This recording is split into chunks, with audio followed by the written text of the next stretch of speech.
Hey guys, Greg here, Bone Tactical. Today we're going to talk about rock sliders.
What I've got in front of me are some parts and all the fabricating equipment for the rock sliders.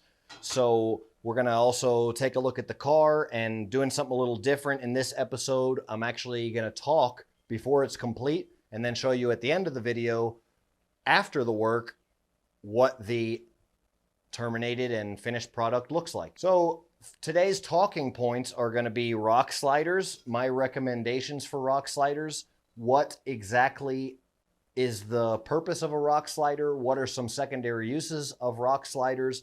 Why are they so important on a vehicle? And then I'm going to give some tips about building rock sliders. First, let's go out here and I will show you, and we can talk about a little bit about how I'm building these rock sliders on the vehicle so you guys can get a good understanding.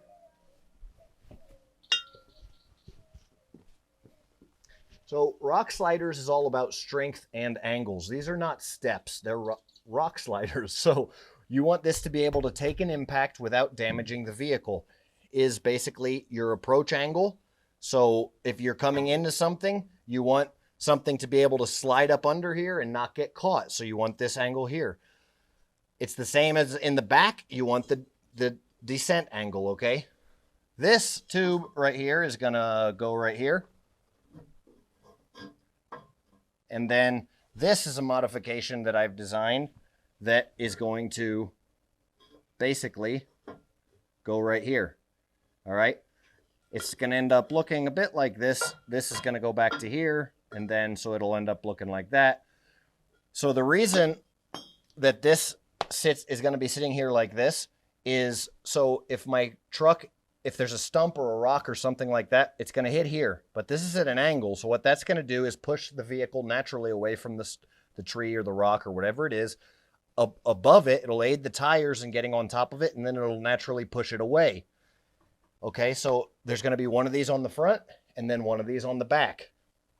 But not only does it protect the whole side of the truck from impacts and the bottom of the truck, in a sense, it also, in my case, is going to do two more very important things. One, there's going to be a plaque, fish plate on here that goes up right here to the roll cage, or basically roof rack exo cage. It's not a true roll cage because it's not going to support a flip over of the vehicle, but it will tie into the full system of the exoskeleton of the truck. The bottom, though, is probably the most important piece of advice that I recommend and that I don't see a lot of people out there doing. And what we're going to do on the bottom of this is we are going to put a high lift jack point, okay, lifting point. So there's two on each side of the vehicle. Why is that so important, and what's a high lift jack? If you guys don't know what a high lift jack is, this is the high lift jack right here. And if your truck's big and heavy and modified and lifted and off-road, real off-road machine, you're going to be operating in mud and all that kind of stuff, you're going to want a high lift jack. So not only do you want a high lift jack, but you also want to facilitate its use around your vehicle. So we put 2 points that are specifically made to where the jack won't smack the side of the car. And so the jack will have a solid lifting point for getting in and being able to mount up and lift and jack up that truck. Let's go in here and talk about some welding tips and discuss a little bit about creating these things. So I'm doing this on a budget and I like making stuff by hand. So I've got a little welding table I built. These magnets are great. They help you make 45-degree angles. They help you weld straight things together. I got a couple different welders, just kind of welding everything together, fixing it up as I go. I do recommend when you're going to put two pieces together, kind of create a little 45-degree angle there, depending on what kind of welder you have. And then I do recommend if it's going to be something really heavy and structural like this, I recommend welding and grinding until you're very sure that that's a very strong, solid weld there. And I'm doing that mainly because of the welders that I have. I don't have the greatest welders. I actually just got my first MIG welder and starting to mess around with that a little bit, but I don't have gas or anything like that for it, and I'm just doing it with flux core at the moment. But pretty much the whole truck so far we've built with a stick welder. So it's doable. You just have to be careful and put welds on top of welds if you need to, and basically do what you need to do as far as that regard. I do finally recommend using, being safe. These are flame-proof pants. So that's one thing you can use. It's convenient. I can sit here and weld with my flame-proof pants. I recommend using cotton. So I'm wearing a cotton shirt. If you're wearing like 100% polyester or something like that, you will melt it, burn it, even catch it on fire. So those are just some quick tips, but definitely closing out with, you need rock sliders on your vehicle. If you've got steps and that looks cool, whatever, okay, that's fine. If you want to have your rock sliders double as a step, that's another option.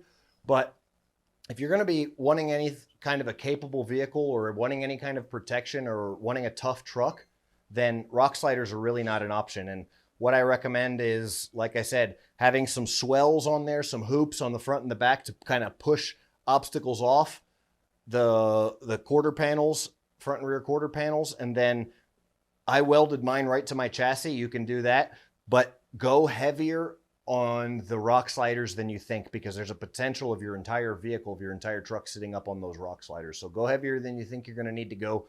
Some of this, the majority of what we're looking at here is 1/4-inch thick steel. So square tubing is what I'm using right now. And you can use DOM chromoly tubing. You can use DOM, round tube, whatever. There's a lot of good stuff out there to use, but I do recommend using the heavy stuff.